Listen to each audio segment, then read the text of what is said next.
উমর যখন তরবারি লইয়া ঘোড়ায়, আবু জাহেলের ক্ষমতা নাই উমরের সামনে দাঁড়াইয়া কথা বলা। সেই উমর ঘোষণা দিছে নামাজ প্রকাশ্যে শুরু হবে।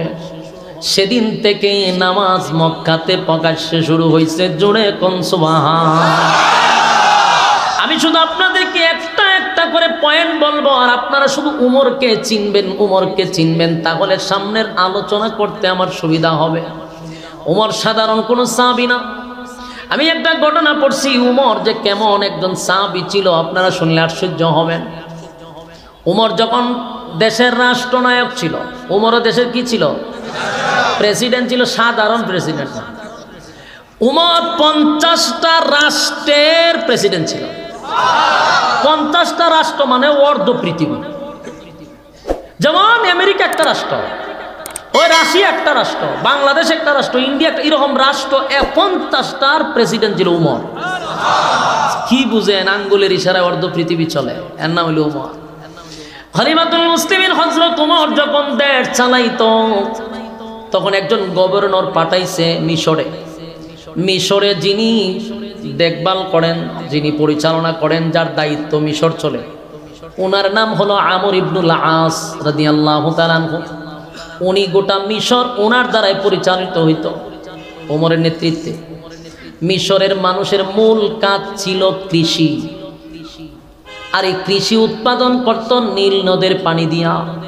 নীল নদে যদি পানি না থাকে তাহলে তাদের মধ্যে দরিদ্রতা চলে আসে। যদি নীল নদে পানি না থাকে তাহলে মিশরের মানুষের মধ্যে দুর্ভিক্ষ দেখা দেয়, তাদের অস্তিত্ব থাকবে না। ওনার অফিস যখন ঘেরাও করছে, আমর ইবনুল আস ঘর থেকে বাহির হইয়া বলেন, কেন তোমরা আমার অফিস চতুর্দিক দিয়ে ঘেরাও করছো? ভাই, আমাদের একটাই বক্তব্য, মিশরের নীল নদে যদি পানি না থাকে গো, তাহলে এই দেশে দুর্ভিক্ষ শুরু হবে। আর আপনি যেহেতু মিশরের দায়িত্বে আছেন, আপনার বাদশাকে খবর দেন, যেভাবেই হোক যেমনি হোক রাষ্ট্রীয়ভাবে আমাদের কৃষির জন্য পানির ব্যবস্থা যেন করে দেয়, আর না হয় আপনার অফিস আমরা ঘেরাও করলাম। এমন ভয়াবহ পরিস্থিতি শুরু হয়ে গেল। আমর ইবনুল আস চিন্তা করলো, ঘটনা তো ভিন্ন দিকে মোড় দিবে, কারণ নদীতে পানি নাই, এটা অন রাষ্ট্রে কি করবে? বৃষ্টি দিলে না পানি তো। কিন্তু এর আর কথা হইলো আপনারা পানির ব্যবস্থা করেন, যেভাবেই হোক রাষ্ট্রীয়ভাবে পানির ব্যবস্থা করে দেন, তাহলে আমরা কিছু করতাম। আন্দোলনের এক পর্যায়ে আমর ইবনুল আস বলে, ঠিক আছে আমি বাদশার কাছে খবরটা পাঠায়া দেই।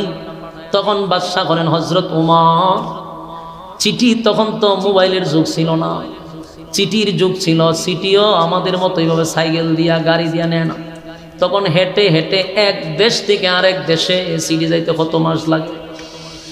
চিঠি পাঠাইছে কাগজ দিয়া না, চামড়ার মধ্যে লিখে কাগজ পাঠাইলো হযরত ওমরের কাছে। অনেক দিন লাগছে চিঠি পৌঁছতে।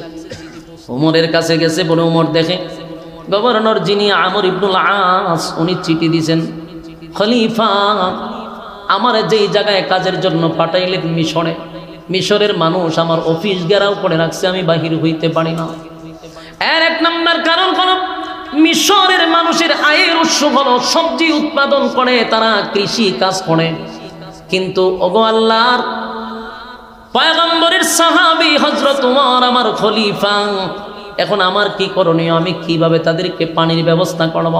রাষ্ট্রীয়ভাবে যদি কোনো কিছু করার থাকে তাহলে আপনি আমাকে বলুন, না হয় আমারে তারা ঘর থেকে বাহির হইতে দেয় না। হযরত ওমর চিঠিটা পাওয়ার পরে উচিত তো ছিল চিঠিটা আবার আমর ইবনুল আসের কাছে উল্টা পাঠানো, কথা হয় না? কিন্তু খলিফাতুল মুসলিমিন হযরত ওমর কেমন সাহাবী, কেমন সাহাবী! আমার যুবক ভাইয়েরা, উমরে চিনা দরকার, উমরে চিনা দরকার। উমরের চিঠি রিটার্ন আবার আমর ইবনুল আসের কাছে পাঠান নাই, উনি আবার চামড়ার মধ্যে চিঠি লেখছে কি জানেন? নদীর উদ্দেশ্যে চিঠি লেখছে, নদীরে চিঠি লেখছে। সুবহানাল্লাহ বাড়ি দিয়া চিঠি তো লেখার দরকার ছিল আমর ইবনুল আসের কাছে, কিন্তু না, এই চিঠি লেখছে উনি নদীর কাছে। উমর চিঠির মধ্যে লেখছে, নীল নদ রে, তোরে আল্লাহ বানাইছে আমাদের গোলামির জন্য। পৃথিবীর যত নদী আছে সবগুলি মানুষের গোলামির জন্য বানাইল। আল্লাহর পয়গম্বরের সাহাবী খলিফাতুল মুসলিমিন হযরত ওমর বলেন, নদী রে তোরে কেন বানাইছে বল? আমাদের গোলামির জন্যই তো বানাইছে। তোর পানি দিয়ে আমরা সবজি করব, কৃষি করব, এই জন্য তোরে বানাইছে। আল্লাহ আমার গোলামি, আমাদের গোলামির জন্য তোরে বানাইছে। তুই যদি আমাদের গোলামি বন্ধ করে দেস, আমি উমর সিদ্ধান্ত নিছি নীল নদী বলতে আর পৃথিবীতে কিছু থাকবে না, আমি সব মাটি দিয়া বরাট করে দিব। আমার যুবক ভাইরা দিলের কান লাগায় শুনে, হযরত ওমর চিঠিটা দিল নদীর কাছে, তাও নীল নদীর কাছে গো। নীল নদরে ধমক দিয়া দিয়া বলে, এই নীল নদ, কতরে বানাইছে আমার মালিকের গোলামির জন্য, তুই আমাদের গোলামির জন্য তোরে বানাইছে, আমাদের গোলামি করবি, এটা তোর কাজ। তুই যদি বান্দার গোলামি করা বন্ধ করস, বান্দা হইয়া আমি এই নীল নদ চিরতরে বন্ধ করে দিব, পৃথিবীর মানচিত্রে নীল নদ থাকবে না। তাই হযরত ওমর বললাম, আমার চিঠিটা পাওয়ার পরে তুই তোর ভিতর থেকে পানি বাইর করবি, পানি দিতে তুই বাধ্য থাকবি, না হয় আমি ওমরের কথা লড়বে না। এই কথা লেখা চিঠি লেখা মিশরে আবার পাঠাইছে। মিশরের চিঠি যাওয়ার পরে জনগণের চিঠি পৌঁছে গেছে। চিঠি যখন দেখছে মানুষ, উমরে পাগল বলতে শুরু করলো, হাসাহাসি শুরু করলো, তামাশা শুরু করলো। দেশের জনগণ বলে, উমর কি আমাদের সঙ্গে ফাজলামি করে? উমর কি আমাদের সঙ্গে তামাশা করে? আমাদের বিপদের সময়, আমাদের মুসিবতের সময় উমর সুষ্ঠু কোনো একটা ব্যবস্থা না করে উল্টা আমাদের সঙ্গে মস্কারা শুরু করছে। বলুন স্বাভাবিক এই চিঠি দেখলে আমরা আমাদের সঙ্গে মস্কারা চলতেছে, ঠিক নেই? যেমন আমাদের বাংলাদেশের যখন বেগুনের দাম বেড়ে গেছে, তখন আমাদের প্রধানমন্ত্রী আমরা সাথে মস্কারা করছে। আমরা বলে চাল কুমড়া দিয়া মিষ্টি কুমড়া দিয়ে বেগুনি খাইতাম। চাউলের দাম বেড়ে গেছে, আমরা আলু খান, আমরা মিষ্টি কুমড়া দিয়ে বেগুনি খান। এগুলা জাতির সঙ্গে বহু তামাশার ফাজলামি কিন্তু আম্মাজান করছে রে, আম্মাজান করছে। কিন্তু হযরত ওমর তো আর আধা পাগল না। ওমর এমন একজন ব্যক্তি যার মেজাজ আল্লাহ পছন্দ করে। ওমরের চিঠি পাওয়ার পরে গোটা মিশরে আলোচনা সমালোচনা শুরু হয়ে গেল। দেশের বাদশা হইয়া জনগণের সাথে কেমনে রে মস্কারা করলো, জনগণের সাথে টাটকা মস্কারি করলো, মেনে নেওয়া যায় না। আন্দোলন আরো তীব্র হইতে লাগলো। দেশের জনগণ গড় থেকে বাহির হইয়া রাজপথে নামলো। এত আন্দোলন শুরু করলো। আমর ইবনুল আস দেশের মানুষকে বলে, তোমরা শান্ত হও, তোমরা যারে নিয়ে হাসি তামসা করতেছ সেই উমরে তোমরা চিনো, উমরে আগে চিনতে হবে। জুরে কোন সুবহান। আমর ইবনুল আস বলে, দেশের মানুষ উমরে চিনতে পারো না, উমরের চিঠি পাইয়া তোমরা এমন ভাবে হাসি তামসা শুরু করলা। আমার বক্তব্য হলো, আগে তোমরা উমরে চিনো, তারপরে উমরের ব্যাপারে কথা বলো। তোমরা এখন যে হাসি তামসা করতেছ, আন্দোলন করতেছ, যেহেতু উমর চিঠিটা নদীর কাছে দিছে, আমরা নদীর কাছে চিঠিটা পৌঁছায়া দেই, এরপরে দেখো না কি হয়, তারপরে তোমরা আন্দোলন করতা। কথা হয় না? আন্দোলন করবা তো পড়ে, আগে তো দেখো চিঠি দিয়া কি হয়।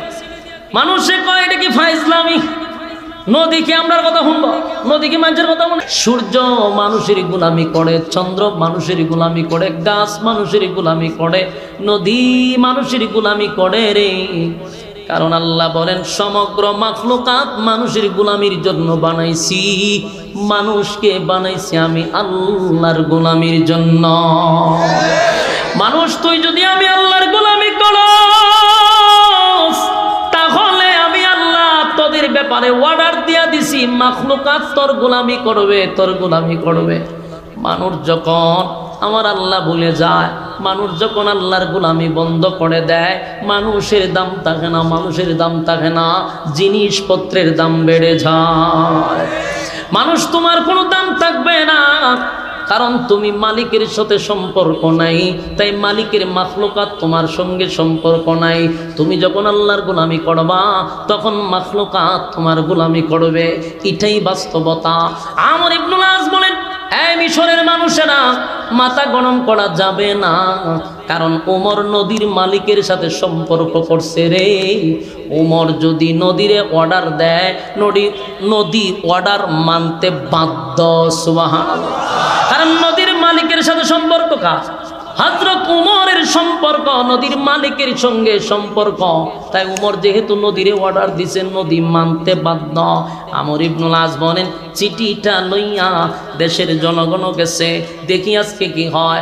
আর না হয় আমর ইবনুল আসকে হত্যা করব, তারাও প্রস্তুতি নিছে, এই তামাশার জবাব আমরা তরবারি দিয়া দিব। এরকম ভাবে প্রস্তুতি নিয়ে গেছে। আমর ইবনুল আস চিঠিটা লইয়া নদীর কাছে গেল। নদীর মাঝখানে গিয়া চতুর্দিকে তাকায়া দেখে দেশের জনগণ তাকায় আছে আমর ইবনুল আসের কাছে, তরবারি লইয়া দাঁড়ায় আছে।